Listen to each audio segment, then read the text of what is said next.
Ernesto segundo e acción. Simone Saibene, director do programa Cinefilia de Telemiño, está agora mesmo inmerso na grabación dun documental sobre Ernesto Romero, propietario do Novo Cine de Leiro. O proceso de investigación comezou no 2021.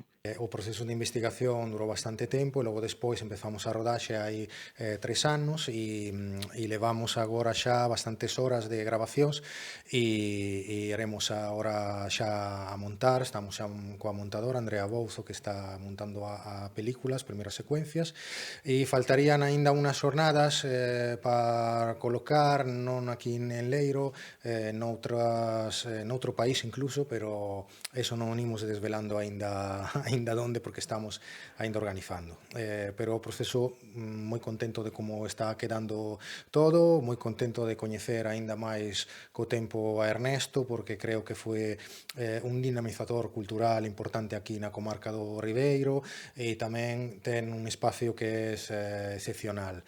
Tanto a súa casa, que é o cine, o seu espazo onde vive, é un espazo onde hai música, onde se respira historia, onde se respira poesía e maxia. Entón, eso é o que intentamos retratar con esta película.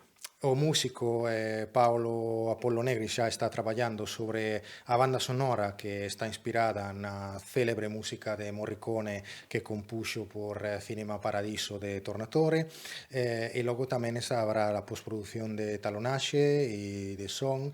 Jairo Iglesias, o director de fotografía, encargarase da postproducción en cuanto a look da imaxe da cor da película.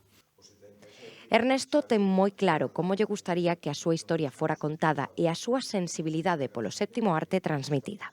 Un pouco reconocer o sacrificio que tuven que facer ao largo de tantos anos, non? Porque non foi fácil, non? Poden haber collido pois, outra profesión que eu, por exemplo, traballaría mellor durante a semana e o fin de semana pois me iría por aí tranquilamente a disfrutar. Tuven pois que sacrificar moitas cousas, non? O de salir os domingos, como salía. Eu había veces que decía, bueno, eu salgo do cine un sábado e un domingo a 1 da mañá, e a onde vou agora, non? Entonces, tuve que levar unha vida un pouco distinta ao que levaba a outra xente. Ou xa, eu traballei, como todos os operadores, donde os demais se divertían. Alfredo! Ses! Puoi partire. O documental trata de establecer un paralelismo entre a vida de Ernesto e a de Totó, de Cinema Paradiso. Aínda que no caso de Ernesto, el quedou para sempre no rural. Eu estaba traballando en Vigo, nun teatro moi importante, e quixen volver ao povo para facer un cine, non? Gracias a meu pai que fixo o local, porque ele tiña o dinheiro, non?